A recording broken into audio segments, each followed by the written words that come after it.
War has come to the Minnesota frontier. Dakota warriors have risen up over unjust treatment and late treaty payments.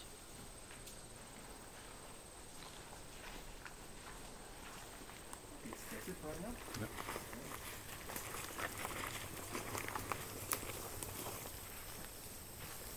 We have stayed at the cabin.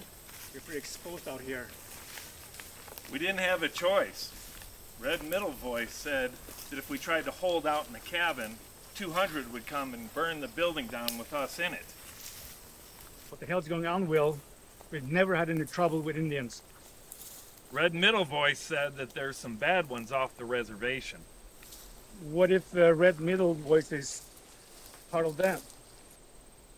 Well, let's pray that he's a man of his word. He told me that they just wanted their land back that was taken from them. We're free to go. I count 19 of us from the Chetek settlement. 7 men.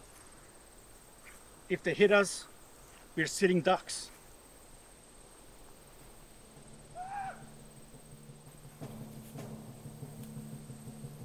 God save us! They're coming!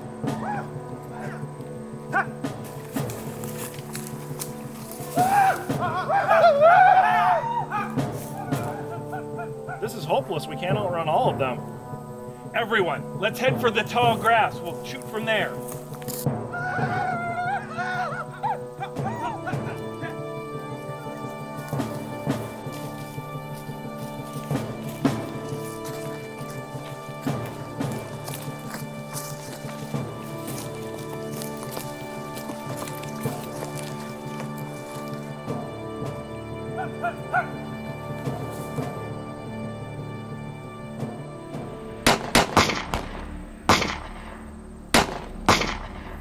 Don't waste shot. They run and hide like sheep. John, pick them off. You're our best shot.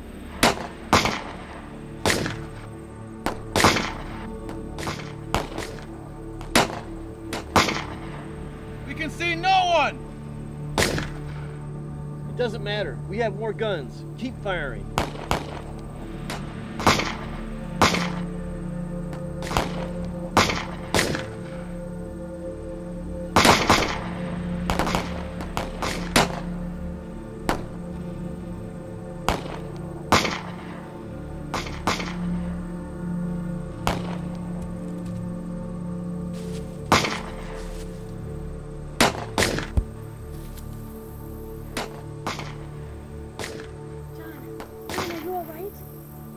Yes, move away from the children. Have them hug the ground.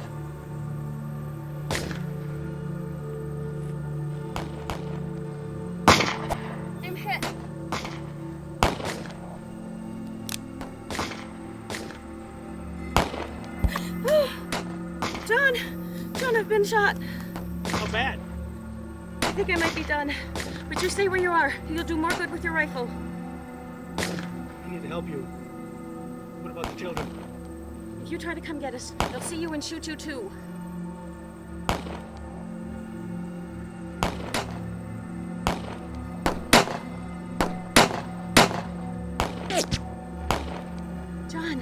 John, are you hit? Hold on, John, I'm coming. Stay put. If you move from this spot, we'll find you and the children. John's dying. But he might just be hurt. For God's sake, think of the children. You can't help John.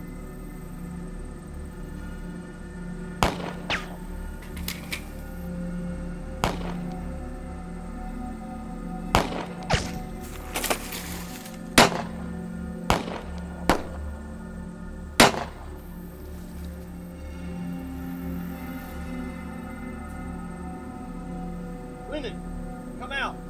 Bring your children. No harm will come to you. We only fight men. Then why are there dead women and children around me? Will Everett, I know the sound of your voice. Come out. We will not hurt you. I can't. I'm shot. Why don't you come to me? You lie. You can come out if you want to.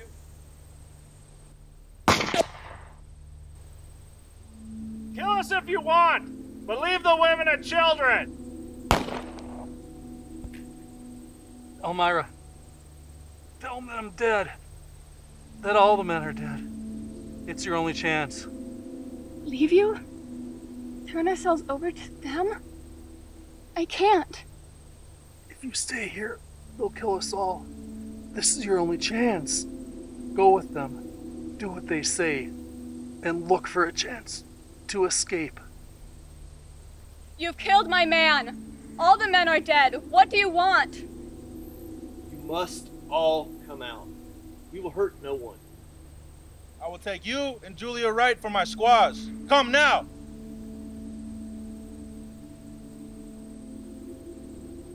You ready? No, not yet. Take Julia. She speaks Sioux. I don't think we have a choice. How many are left? I don't know. The men are all dead. Tell the rest to come up here. They will not be harmed. Bring the men's guns to us. Get them yourself. Someone might still shoot. You get them. They said to come out. They said they won't hurt you. Go with them. If you don't, they'll start shooting again. And we'll all get killed. Come. All women and children. We'll be safe if we go with Red Voice. Here, take this one. I have another.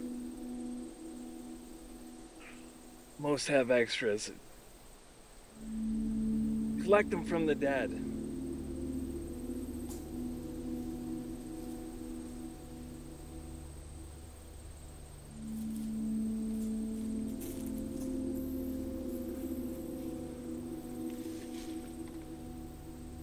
Kill me. Please. The pain's too much. I would, if I could. But I can't shoot a friend. Not even to ease the suffering. Please forgive me.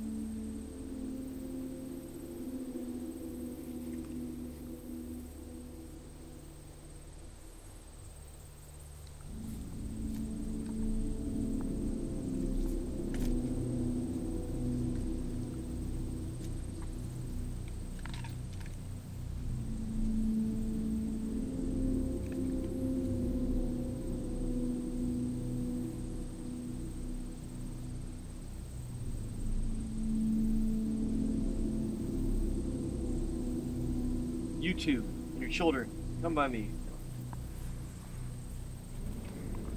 Leave.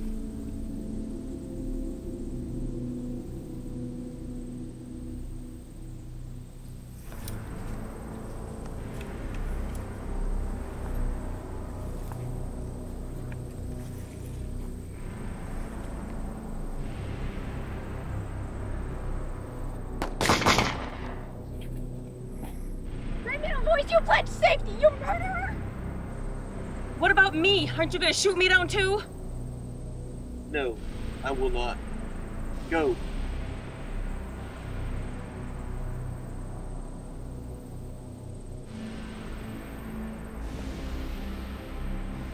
I swear to God, they'll pay for this. Of those who left Shatek, 13 lay dead by the slough, 11 were captured, and 10 managed to escape the killing field. Miraculously, Ted Ireland survived, as did Lavina Eastlick, who was reunited with her 2 sons and walked with them to safety in New Ulm.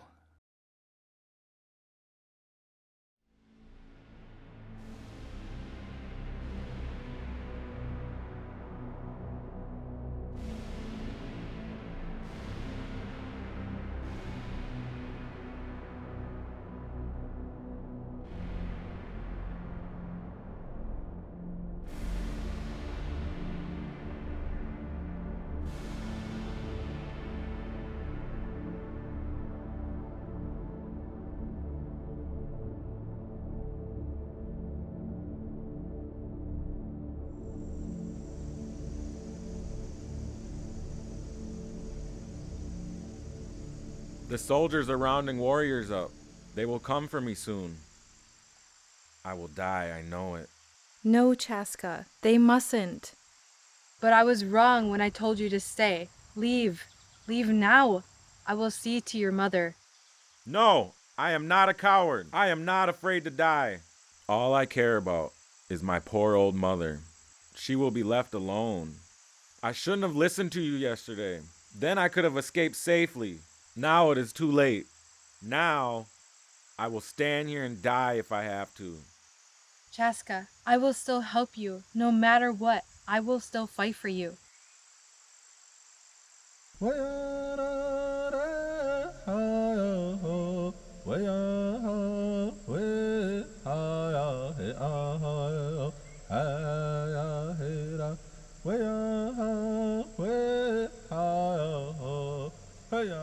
Sunset. It's good to be home. Talk with the chiefs did not go well. Was there a decision? No. All have different plans. What have you heard? What is it? Please tell me. I've heard there is to be a trial. Who would go on trial? All of us, I believe. You mean all Dakota? That is what I understand. Who would run this trial? The white man's government. The white man's army. This would not be a fair trial. I agree with you, Sunset. What are we going to do? It might be that we'll have to leave. When will you know if this will happen? This trial? I believe it will be soon. What does Little Crow think of this? He has not spoken of it.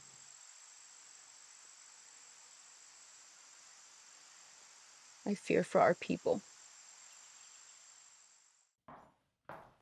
Captain Grant, did you arrest Chaska? Yes, we have, and he'll swing with the rest of them. If you hang that man, I will shoot you. Indian lover.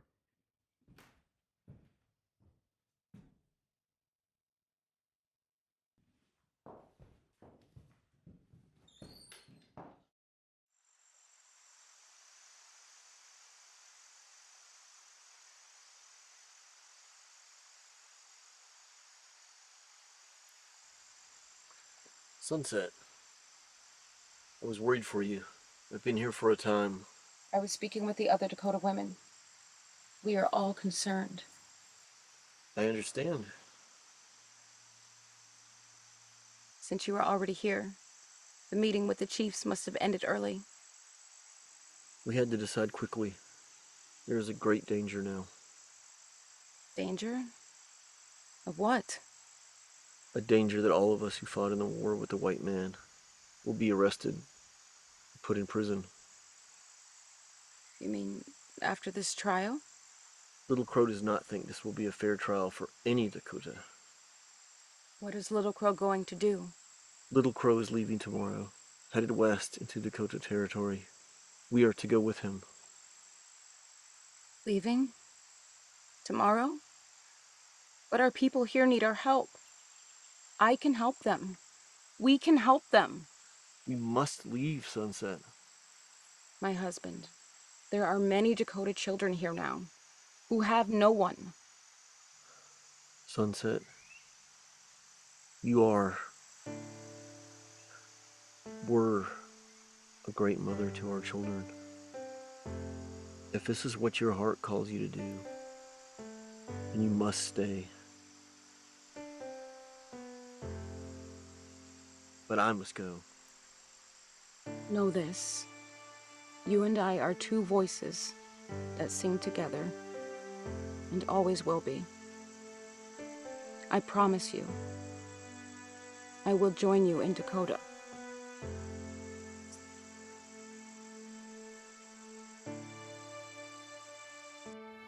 Miss Cardinal, I know this is hard, but please tell us what happened to you as best you can.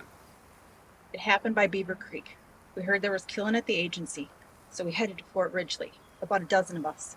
When we got out onto the prairie, Indians came from everywhere. Some of the men took off like the cowards that they was, and then the Indians killed them. Killed all the men. Then they took the rest of us, except the littlest ones. They killed them too. What about one who forbids his house? It is he whom we must ascertain guilt. Things happen so fast, it's hard to say.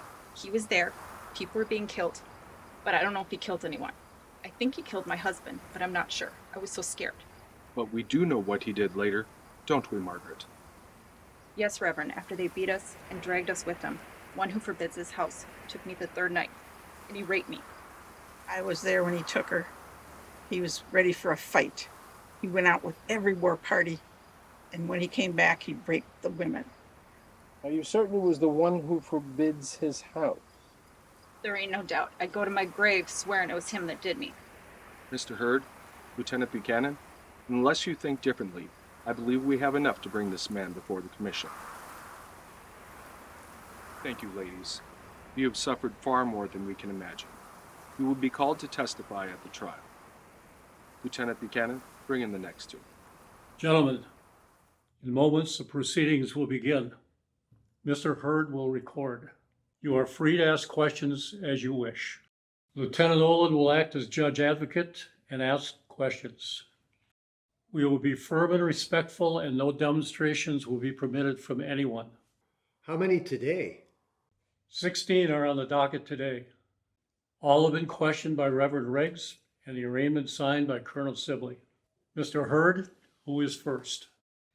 The mulatto Joe Godfrey, or Otakel as the Sioux call him. Are you Joe Godfrey, the man known to the Sioux as Otakel? I am. As duly sworn members of the Military Commission, assigned to preside over these meetings, I have on my desk charges against you signed by Colonel Henry Sibley. Lieutenant Olin, read them, please. Charge and specification against Otakel, a colored man, connected with the Sioux tribe of Indians. Charge, murder. Specification, first, in this, the said Otakel, or Godfrey, a colored man, did, at or near New Ulm, Minnesota, on or about the 19th day of August, 1862, join a war party of Sioux tribe of Indians against the citizens of the United States, and did, with his own hand, murder 7 white men, women, and children, more or less peaceable citizens of the United States. How say you, guilty or not guilty? I am not guilty. Then, sir, tell us your story. Start from the beginning. How did you arrive at becoming an Indian? I was born in Mendota. My father was French Canadian. My mother was a colored woman. My mother came into the service of Alexander Bailey, and I was raised in his family. You live with Indians? I lived in the lower agency for 5 years. I married a woman from the Wabasha band. We were living between the agency and New Ulm when it started. What does Otako mean? He who kills many. Your name convicts you. No, I didn't kill anybody. I mean, to kill is an honor in war. My people, the first man to go into a house to kill people gets the credit. And to be able to go into a house first, there's still a lot of danger. What was your part of the fighting? I was making hay with another Indian. My house was nearby. Another man rode up on a horse. He said that all the white people have been killed at the agency. My friend asked, well, who did it? And he said that it was the Indians and that they were coming to kill all the white people in New Ulm. Then what did you do? I went to my house. My wife and I decided to go through the woods near the river. But my father-in-law called us back. He said that the whites would kill us and that we needed to return to the agency. Where did you go? I went with my uncle to New Ulm. We met more Indians at the creek. They were all painted and said that I should be painted. And they painted me. I was afraid to refuse them. I was given a hatchet and told that I must go with the Indians and do what they did or be killed. Did you fight with them? There was a house along the side of the road. The Indians went toward the house. I stopped, but they told me I must come. An old man, a boy, and 2 women were at the house. I was told to tell them that Chippewa were nearby and that we were there to hunt them. We asked for water.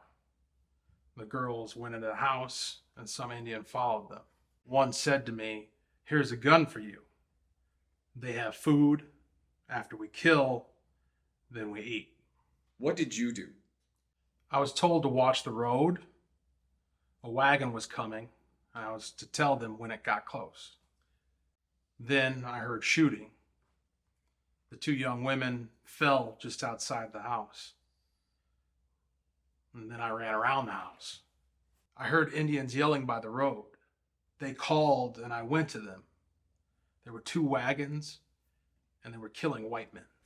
Great Spirit came to a wounded man, stuck his knife in his side, cut him to pieces. I just held the horses.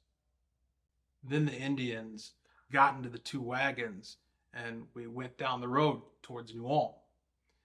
Every time we got near a house, the Indians would get out of the wagon and go ahead of it. And they would go into the house and kill all the people. And in that way, they killed everyone along the road. 6, 8 houses.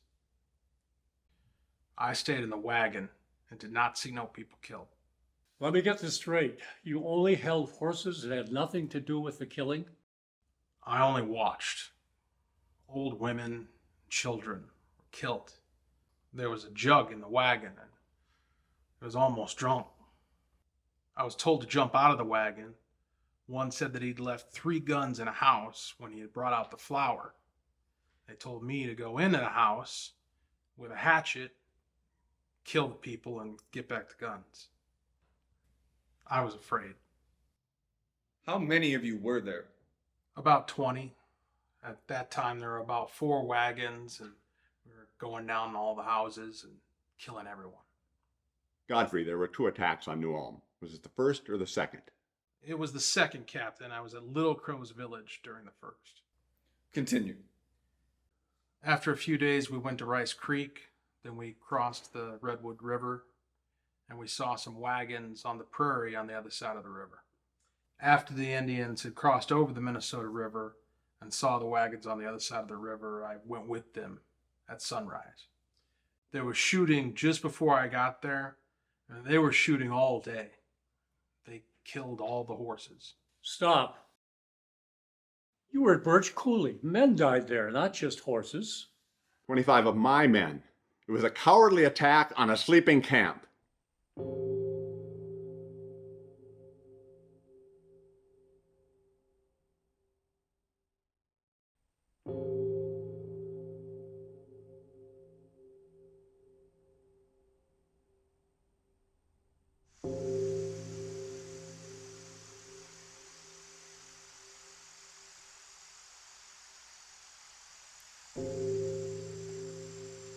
Where's that woman we found on the prairie?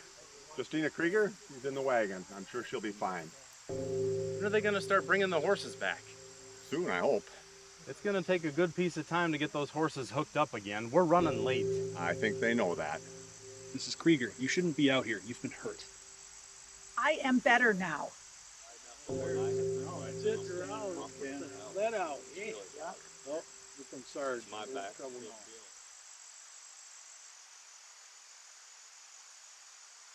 Sure they'll find some way to blame us. They always do it.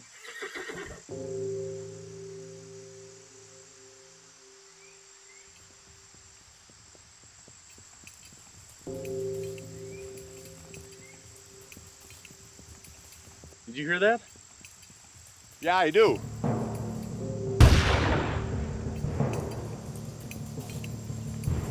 They're attacking. Take cover. Man, behind the wagons now.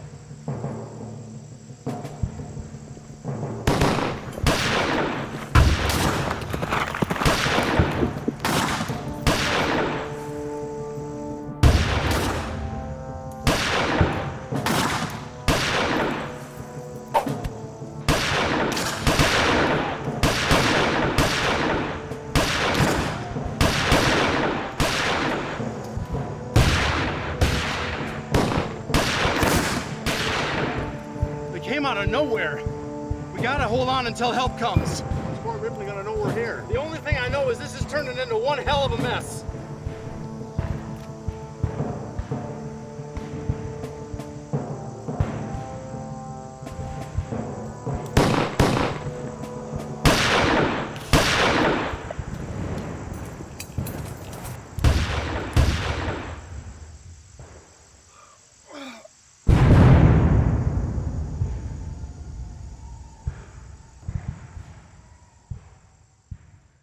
Mrs. Woodbury, what can you tell us of Joe Godfrey, known as Otako? Well, I seen him 2 or 3 days after the outbreak. He was over at Little Crow's village. He had on a breechclout and his legs and face all painted up for a war party, which he started on one to Noam. Did he appear to be reluctant? No.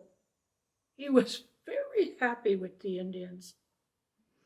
He was whooping around and yelling as fierce as any one of them. When they come back,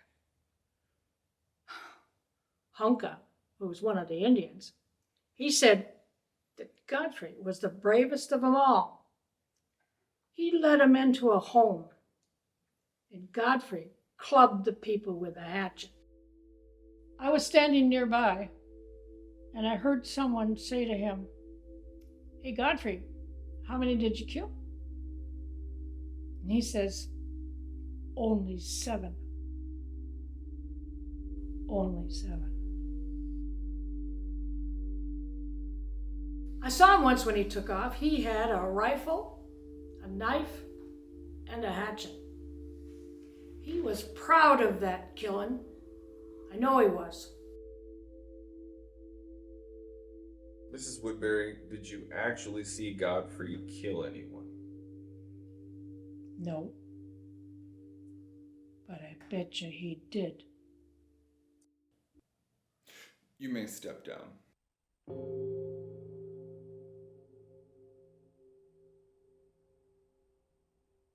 Charge against Chaska, a Sioux Indian, murder.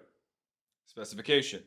In this, that the said Chaska did, on or about the 18th day of August, 1862, kill George H. Gleason, a white citizen of the United States, and has likewise committed sundry hostile acts against the whites between the said 18th day of August, 1862, and the 28th day of September, 1862. This near the Redwood River and other places on the Minnesota frontier, by order of Colonel H. H. Sibley. Chaska, what do you say to the charges against you? I plead not guilty to murder. Tell us your story then. You may sit if you wish. I will stand when I talk to you. The other Indian shot Gleason, and as he was falling over, I aimed my gun at him but did not fire. I have a white woman in my charge, though I can't take as good care of her as a white man because I am Indian. Are you speaking of Mrs. Wakefield? Yes. I kept her with the intention of letting her go. I don't know of any other bad acts besides Gleason's murder. If I moved up here with the Indians. If I had done any bad acts, I would have gone away with Little Crow. Did you shoot Gleason? I wanted to prevent the other Indian from shooting. I prevented him from killing the women and children with Gleason. I snapped my gun at Gleason, but it failed to go off. And then as he fell, I shot over him. This was the third shot. I afterward snapped at him when he was dead on the ground. I have been in 3 battles. I have not fired at any other white man. That is what happened. I am done. Take a seat on the bench, Chaska. Would Sarah Wakefield please come before us? Mrs. Wakefield, do you have anything to add to the account given by Chaska? Yes, Lieutenant, I will. Fearing an attack on the upper agency, my husband sent me and my 2 children to Fort Ridgely. I was with Mr. Gleason when he was killed. Me and my children were riding with him in a wagon. No! Chaska saved us from Hapa. When we got to camp, he took me and my babes to a teepee. Since then, he's saved us 3 times. What did Chaska say to you? He had great feelings for the whites. His mother took me in the woods and protected me when my life was at threat. He saved my life once again when Shakope, the chief of his band, tried to kill me. You lived in a teepee with Chaska and his mother. How did they treat you? Chaska was poor. There was no plunder in his tent. He gave coffee and food to my children and went without himself.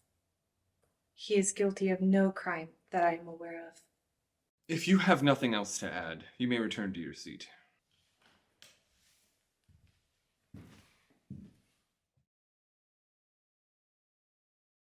Gentlemen, what say you regarding Chaska? He shot at Gleason. Once he missed, says intentionally. Another shot, his gun misfired. Hang him. What about Mrs. Wakefield and her children? Evidently, he saved them. She lived in his teepee. Her comments might be biased. He fired his gun. Whether or not he actually hit Gleason, he allowed the murder. I agree with Colonel Crooks. Hang him. Any objections? Heard? Bring him in. This military commission, after mature deliberation on the testimony adduced, find the prisoner as follows. Guilty of the specification of the first charge. Guilty of the first charge. Guilty of the second charge. And to therefore sentence him, the said Chaska, a Sioux Indian, to be hung by the neck until he is dead. No, you can't. This is wrong. He did nothing. Major Forbes, silence that woman and remove her, and return Chaska to confinement.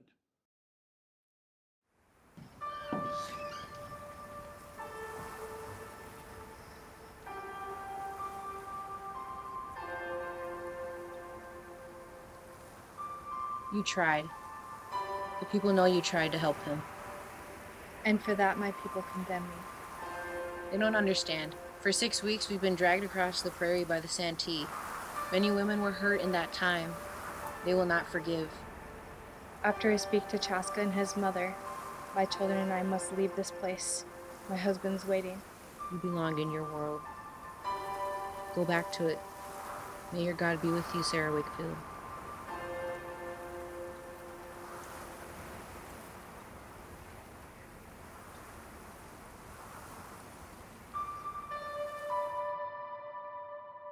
Looks like 269. Clerk's got the name from Riggs. Johnson, call the first name. Wash your shoe. Please stack your rifles and any other weapons you may have against the wall. They will be returned to you shortly.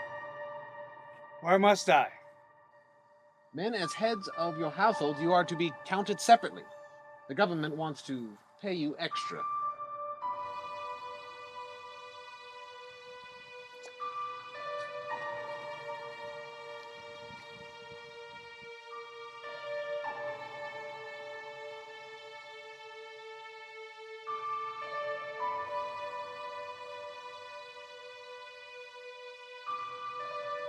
Dakota.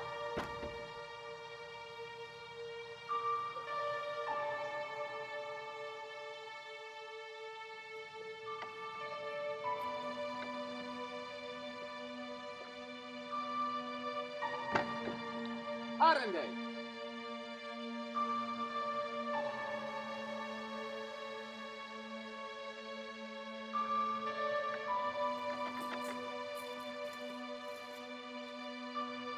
Cut nose.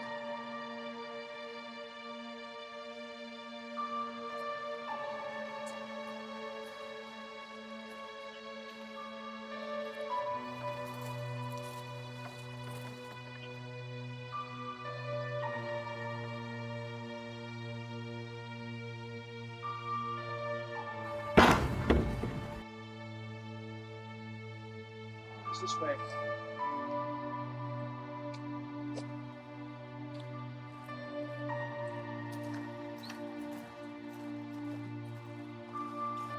Children, this way. It's this way. Follow me.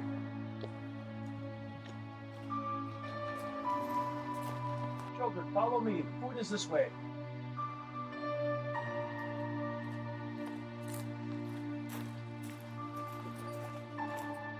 Follow me, children. Food is this way.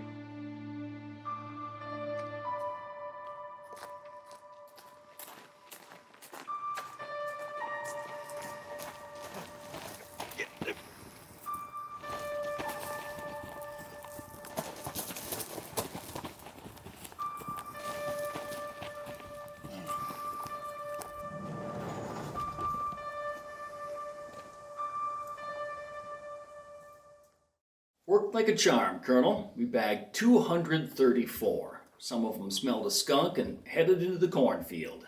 Well, how many do we have all told? 403. Well, I think we've got all we're going to bag as far as the guilty go. I'd like to move this along rather quickly. How's Godfrey doing? Primed and ready. You'd be surprised how helpful he's been. This power of life and death is a terrible thing to exercise.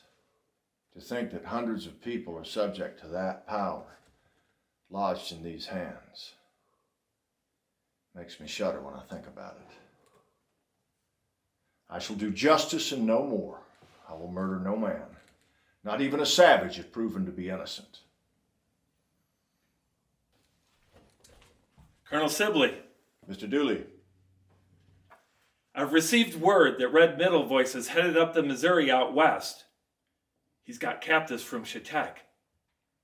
My Laura must be with him. Well, we'll get him back as soon as we finish what we're doing here. Funny thing, I hear the Sans Arc are going after Red Middle Voice. Some Indian. He's going to free the captives. Indians after Indians. They call them the Fool Soldiers.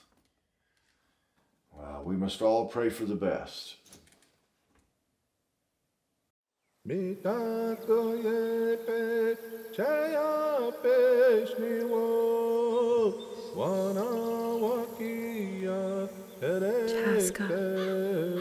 believed you. You said the whites would be fair. You must have lied to them about me. You know I saved you and your children when Hoppa killed Gleason. When Hoppa wanted to make you his woman, I stopped him. And now I will die. I did nothing for this to happen. I know, Chaska. You heard me yesterday. Do you think any of this is easy for me? I have no friends. The whites call me a traitor, and even worse, they planted seeds of doubt with my husband. I must get back to him. Indians believe I have betrayed you. I have no people. They won't hang you. I will keep trying to help you.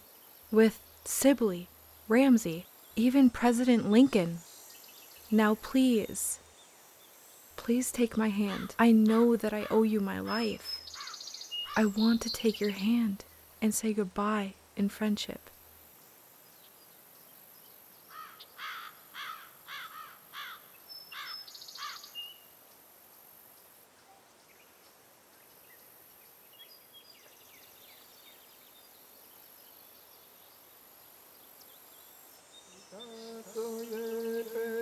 Goodbye, Chaska.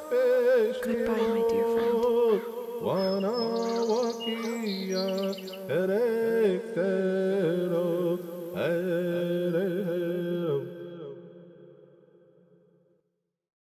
Reverend Riggs, Reverend Williamson, it's important that we meet before I go east.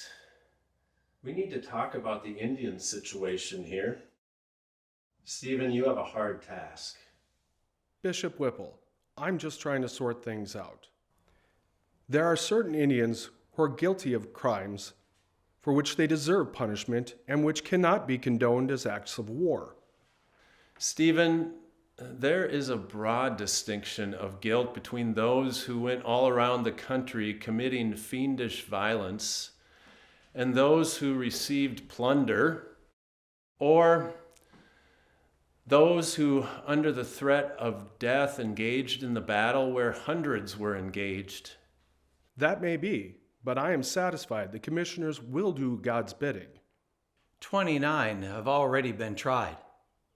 I'm satisfied in my own mind that of those in the prison house found guilty should not be there.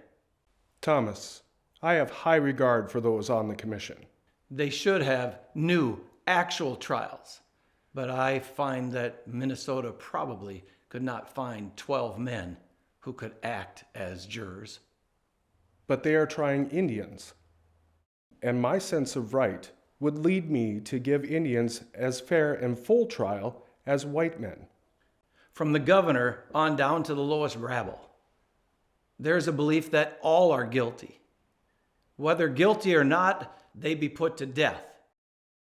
This isn't about correct legal rulings. Those on the commission carry their own prejudices with them. Stephen, Henry, do you think that we should share the blame?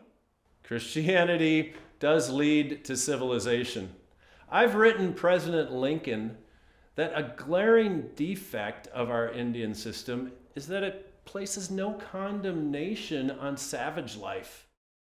Could more have been done? I've also written Lincoln that there's been corruption in the Indian system and that an uprising was inevitable. Yes, but we introduced our social model and tore down the societal structure of the Indian civilization. Soon I'll be going to New York for the Episcopal Convention. When I leave New York, I'll be going to Washington to meet with President Lincoln. Please seek fairness for the Dakota. I have heard their cries for help. I have seen the criminal record heaped upon them. I cannot be silent. I pray they listen to you. You are the Episcopal Bishop for Minnesota. There will come a time when people will speak with hushed whispers of our shame. They will marvel at how their fathers dared to trifle with truth and righteousness, and in their foolhardiness, trifled with God. You were with a group of refugees from Shatek, correct? Yes. It was a group of men, women, and children. Ma'am, from your memory, please tell me what happened. We were on the trail from Chatek, like you said. A group of Dakota came up behind us, and we hid in the brush below the trail. I imagine that some in your group were armed. Yes, most of the men were. Was there any discussion between your group and the Dakota before the shooting started? No. And were the Dakota aware that there were children in your group? Some of the children were screaming, so yes. When did the gunfire cease?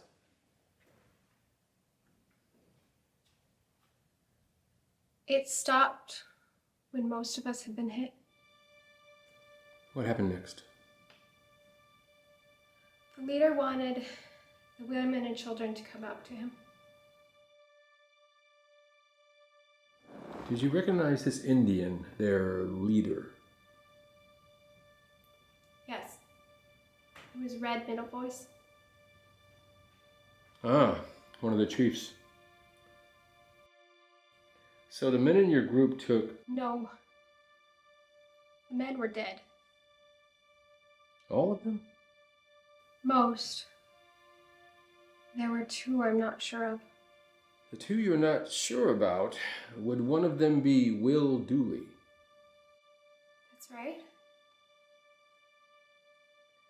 Well, it might interest you to know that Will Dooley survived that ambush. That's good to hear. Laura Dooley would sure like to hear that. You're speaking of Laura Dooley, his wife?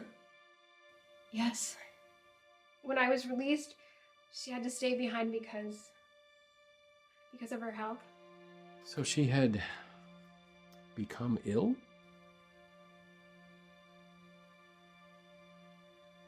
Laura snapped.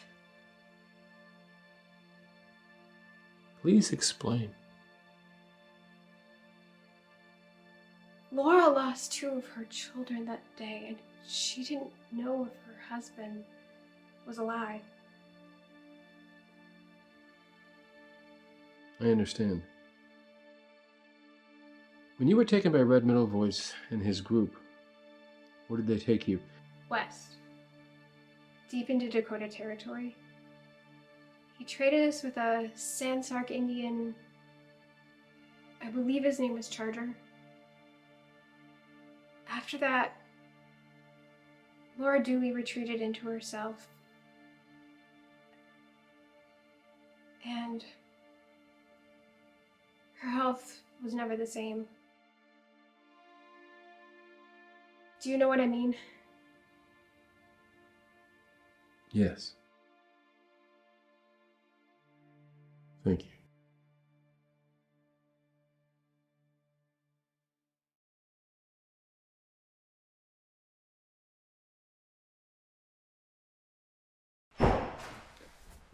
Bishop Whipple, a pleasure meeting you. I've been receiving regular reports about the horrors that transpired in Minnesota. I want to know more. Sit, please. Give me your assessment. The fighting is over, but there's much repair to be done in Minnesota. I've never been there, but I hear it's a beautiful place. What caused this war to happen?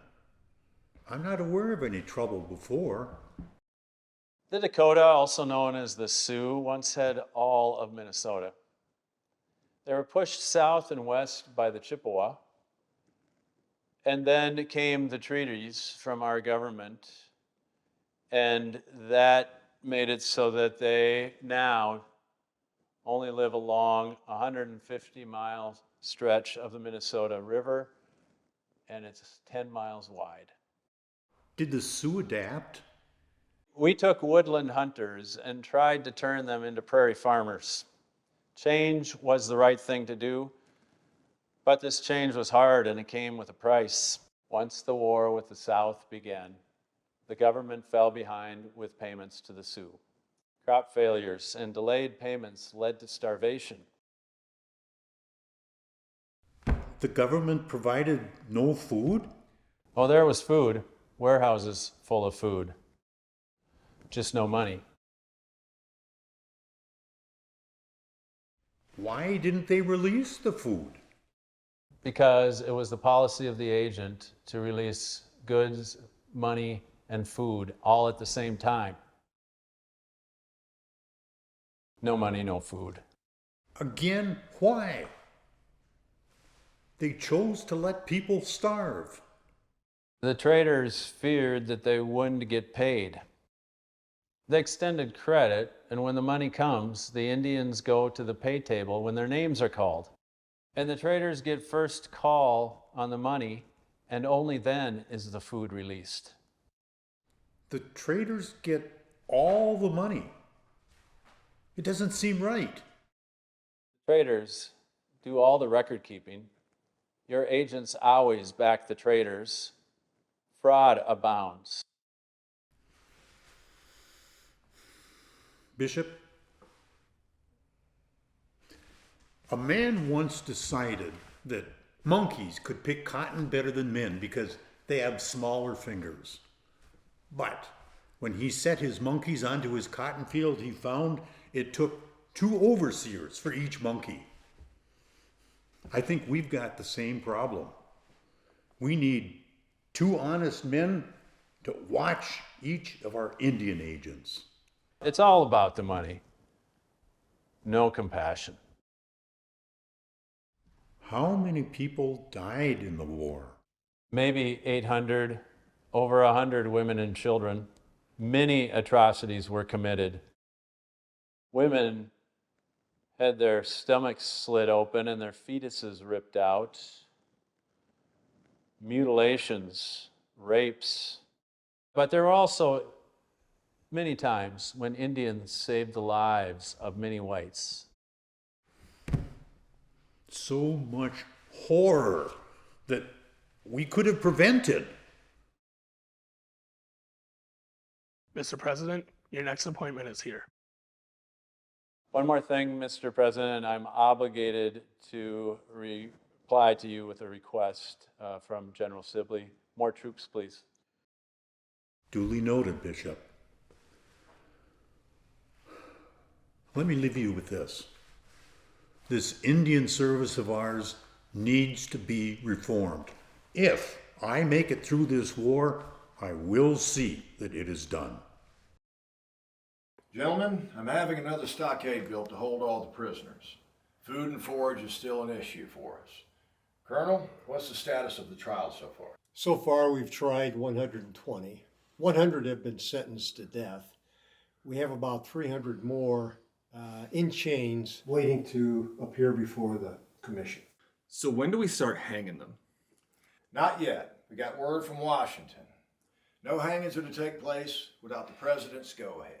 Sir, these cases are moving so slowly. They're going to take all winter. These are not American citizens. They don't deserve our rights. They are savages who are criminals. Hang them now. Well, Lieutenant Olin, you're right to a point. Now, these Sioux don't have defense attorneys, that's true. But we have to give some semblance of fairness. Still, how do we speed this up? Look, we spent a lot of time trying to prove that the accused actually killed somebody. We question witnesses. Reverend Riggs tries to make a direct link. We call in eyewitnesses. Is all this really necessary? What do you mean? Just this, Colonel. We should ask, were you there? Were you there at the ferry crossing? At Redwood Agency? At Acton? Hutchinson? Forest City? Wood Lake? Beaver Creek? New Ulm? And your point is? If they were there, if they shot at all, they participated in the killing. Whether or not we can prove they actually killed anyone. In other words, if they were there, they were guilty? Yes. And they will readily confess to being in battles. These savages see themselves as soldiers, warriors even. They love to admit fighting in battles. In at least 2/3 of the cases so far, most of the prisoners have admitted to firing their guns. 1 or 2 shots, and no one was killed. Some say they just wanted something. One Sioux admitted that he stole a horse, but gave the excuse that it was just a little one. We've had many young men between 18 and 25 say they were too young to fight and that their hearts were too weak to face fire. I like Grant's idea. I don't care how innocent they proclaim to be. If they were there, they are guilty as sin and they deserve to die.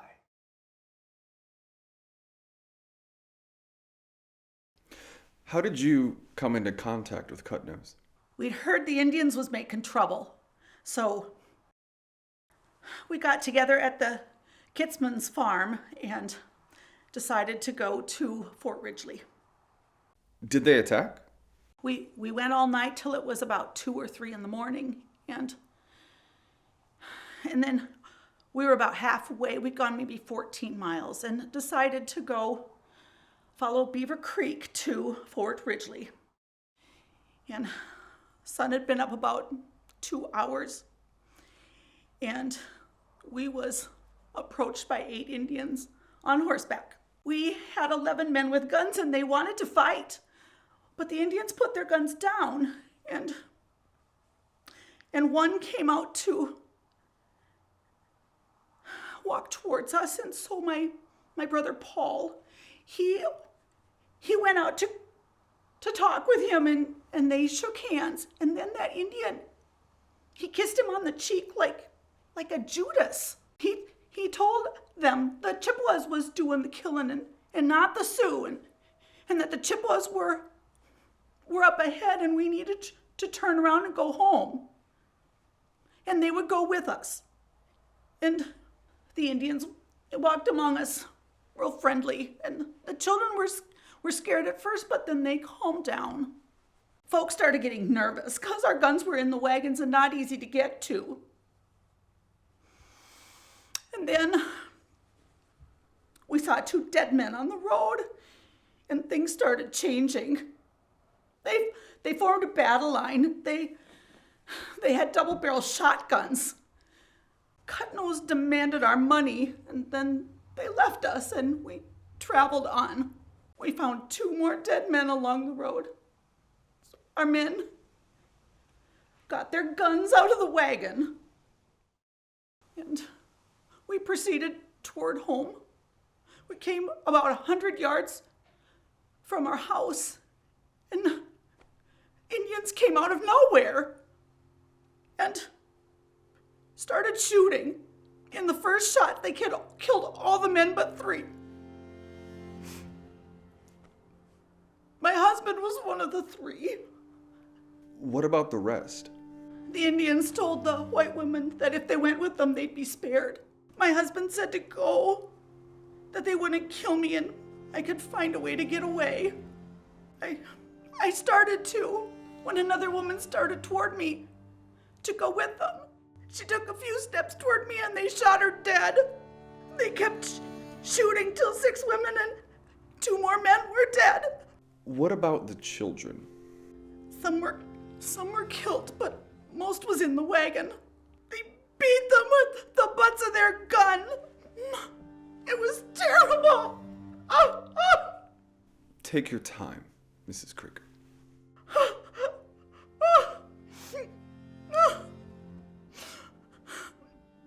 Him, the butcher, he jumped into the wagon with about a dozen children and he tomahawked them all.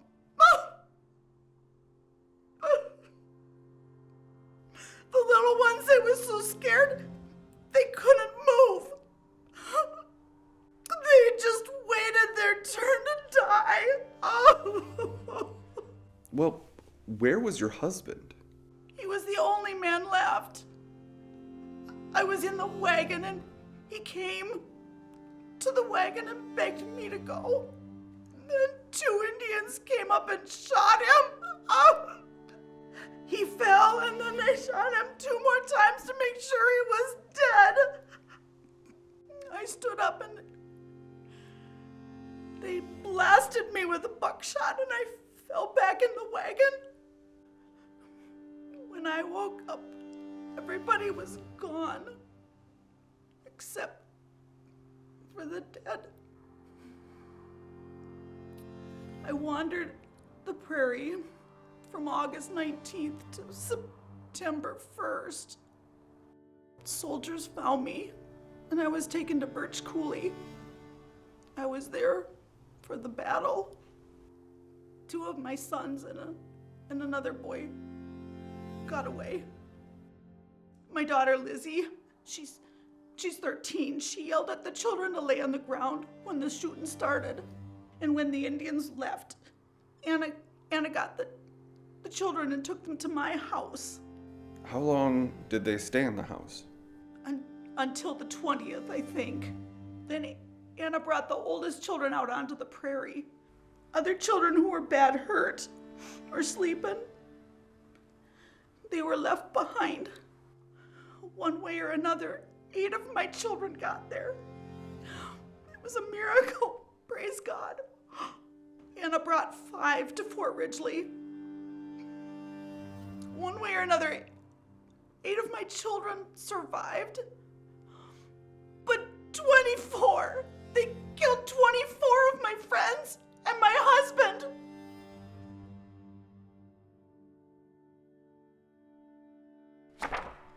Pope wants to start hanging them right now. 303 of them. Their verdicts are in and their sentences are given. You know, I was involved in the Black Hawk War back in Illinois. My blood struggle was with the mosquitoes. I broke my musket without even firing it. An old Indian man wandered into camp one day. The boys were ready to make short work of him. I intervened. What I'm trying to say is that I hold no animosity toward the red race. They're trying to exist while an advanced culture is trying to sweep away their world. I'd fight back too. I have a letter from Governor Ramsey. He's talked with Pope and writes, I hope the execution of every Sioux Indian condemned by the military will be at once ordered. Secretary Stanton, those who committed rapes and murders should be executed, not soldiers who fought in the war. I've sent this message to Pope. Please forward as soon as possible the full and complete record of these convictions. I want Pope to send the names of the condemned to us. This is from Pope. He writes, the only distinction between the culprits is as to which of them murdered the most people or violated the most young girls. The people of Minnesota are exasperated to the last degree. And if the guilty are not all executed, I think it nearly impossible to prevent the indiscriminate massacre. Gentlemen, I will not be stampeded. Don't forget the political implications. In the last election, Democrats made major gains in many states. Could have a tough re-election. Maybe give Minnesotans what they want.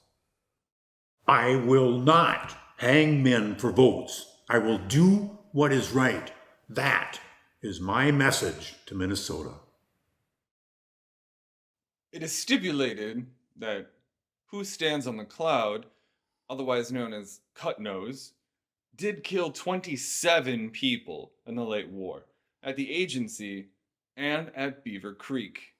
I killed no one. When Little Crow said to kill the traitors, I went along. I am accused of killing a carpenter, but I did not do it. I only shot my gun in the store. He fired his gun. By our standards, that should be enough to convict him. But the charges against this man are particularly egregious. Why are you called Cut Nose? I fought the other day. He bit my nose. We should hear more. Take a seat. I hear no objections here. Cut Nose, you are found guilty and you will hang by the neck until you are dead. Who are you? How did you get in here? I am the wife of Red Middle Voice. I'm aware that you are looking for him. Where is he? I do not know. That is unlikely. Unlikely? I will tell you what is unlikely. It is unlikely that any Dakota will be treated fairly in this so-called trial. Forbes. Do not worry. I will not take up too much of your time. I understand that many of your people died in this war. But what you do not seem to understand is what caused this war. I had 2 beautiful children. One was a baby. They were hungry. Then they were starving. Now they are dead. There is nothing any of you can do or say in this room that will bring them back. This happened to many, many Dakota families. Your agents were the cause of their death. Do not forget that.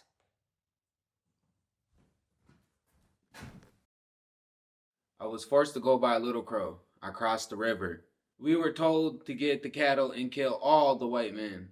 If we didn't, the soldier lodge would have punished us. There was a farm between Birch Coulee and Beaver Creek. We found many cattle. We tried to drive the cattle, but they ran off. The owner tried to stop us, and I shot at him, but I did not hit him. I'm a good shot. If I tried to kill him, I would have. I only shot because I believe Little Crow wanted me to. He told us if we didn't kill white men, we would have been killed. Washashun, you are hereby charged with murder. How say you?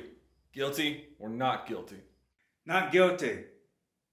I had a lame arm at New Ulm. I could not fire a weapon. My gun was bad. I couldn't even fight even if I wanted to. By our criteria, you are found guilty and sentenced to be hanged. Not guilty. You are found guilty and sentenced to be hanged.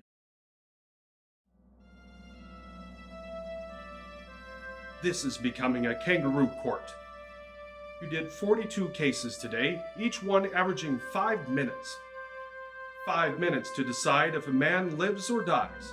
You've done 272 cases in the last 10 days. I believe most deserve to die, but not all. We must pray for mercy. I've heard enough. Minnesotans call out for mass executions and removal. All the newspapers and politicians demand it. Do many speak to the contrary? Not many. Bishop Whipple, there's a Mrs. Williamson who requested a pardon be granted. A particularly heartfelt request from Sarah Wakefield regarding an Indian named Chasa. I granted those pardons. But you know, hey, I tried to get out of this. How so, Mr. President? I asked the judge advocate if there might be some court or other that would be the ultimate decider of this. No, he said.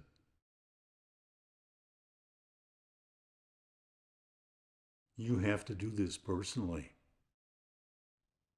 Have Whiting and Ruggles reported to you? Yes, they have, and I've made up my mind. Bring me paper. I wish to write. What are you going to do?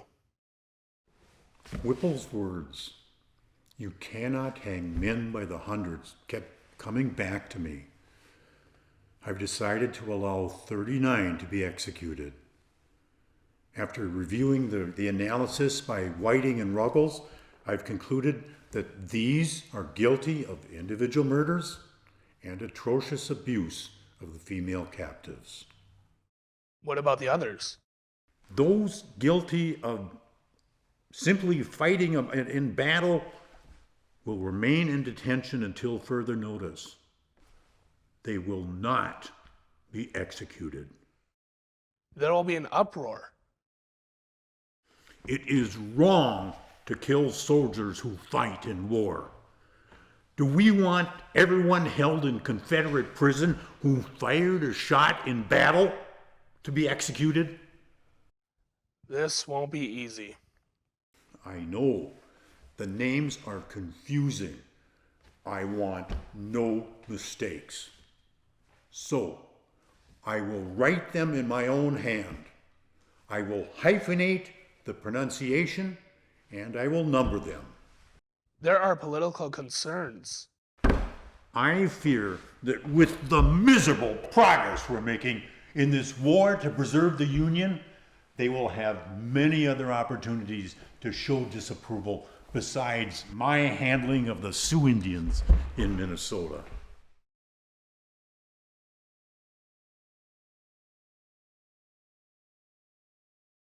"39 is an affront to the people of Minnesota, but we'll carry out the executions promptly.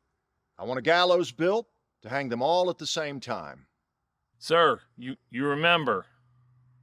"Captain Dooley, I do remember. You'll have the honor of cutting the rope, and I was glad to hear that 2 of your children and your wife have been returned to you." Praise the Lord. Praise him for what? I'm told my wife is abed and barely coherent.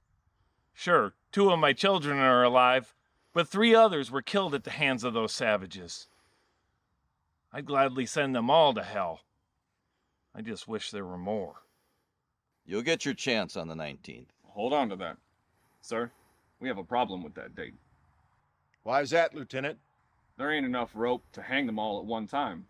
There ain't enough rope in all of Mankato. Impossible. Get more. I'm trying, but the countryside is deserted. And Mankato is just a town. They don't have a lot of rope. "Well, how much more do you need, Lieutenant?" I put in a special request, sir, to St. Paul. Special made rope, but it's not going to get here for a couple of weeks. "I can ask for a delay for 2 weeks, but that would put us on the 26th, the day after Christmas." Well, that would be appropriate. A late Christmas gift for the people of Minnesota. "Reverend Riggs, you've lived and worked among these people for a long time. You know them by face and name. I want you to make sure that the right 39 are on the gallows." It won't be easy. Many of the names are the same or sound the same. Each of the Indians were given a number at trial, but no one remembers which number was given to which Indian. "Well, I'm sure you'll sort it out. Just be sure there are 39 on the gallows." What about their spiritual needs? "I'll make sure the men of the cloth have access to the prisoners. And I'll be declaring martial law. We will have order." Praise God. I never stopped praying. I never gave up hope. Prayers were answered too. Honey, it was the Indians who saved us. Fool soldiers, they called them. Well, I hope we've got the right ones.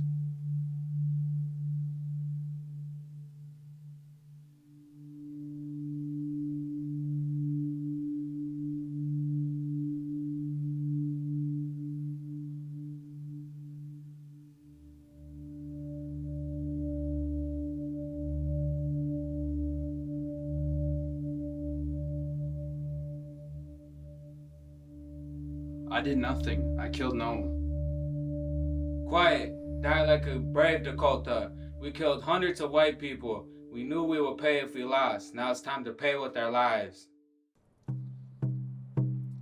Dakota Makoche, Dakota Makoche, Owe Kacheza Pero, Ayash Washagya, No Jipikte, Hechayero, Hero. Dakota Makoche, Owe Kacheza Pero, Ayash Washagya, No Jipikte, Going up. Hechayero.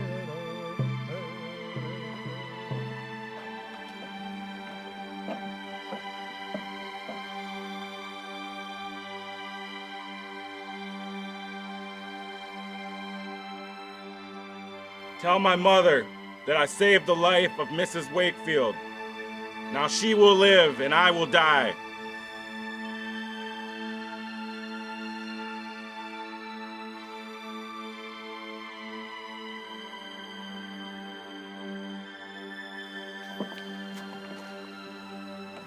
It's this way.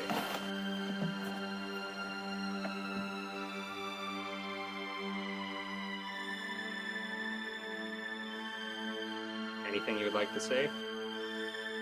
I'm dying for no reason. Now I wish I would have killed all of you. Hang them! Hang them all!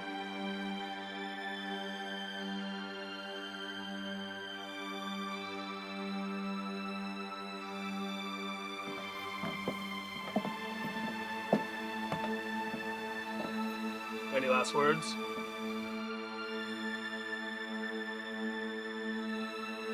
Damn you all!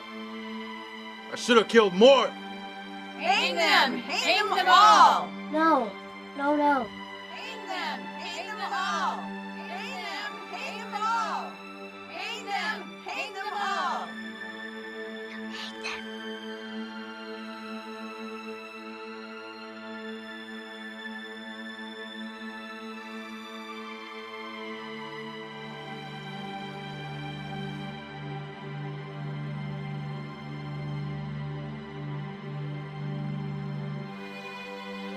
You've been sentenced to death.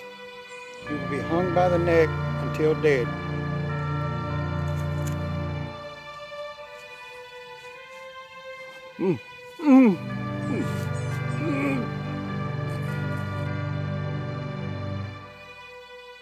You have been sentenced to death. You will be hung by the neck until dead.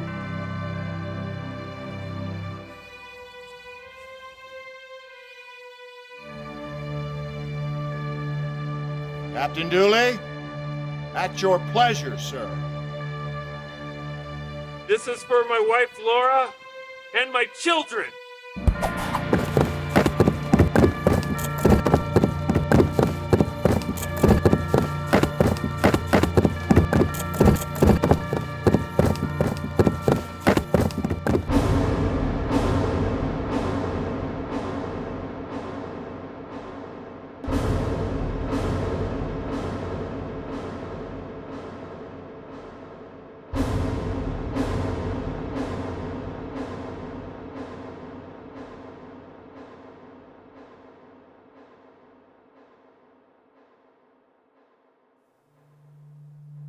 What happened in Mankato, Minnesota, ushered in 28 years of warfare on the Western Prairie.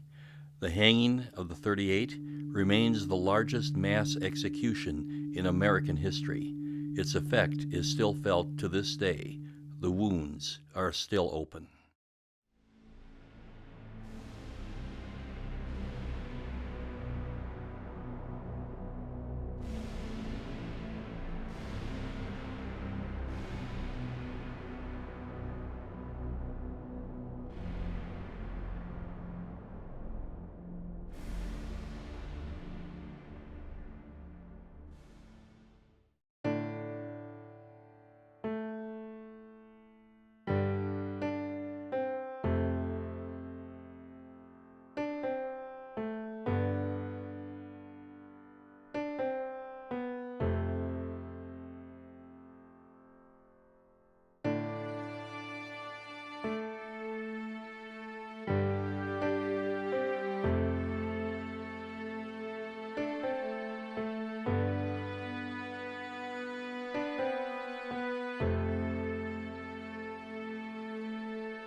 Mitako yepe chaya peshniwo wana wakia erektero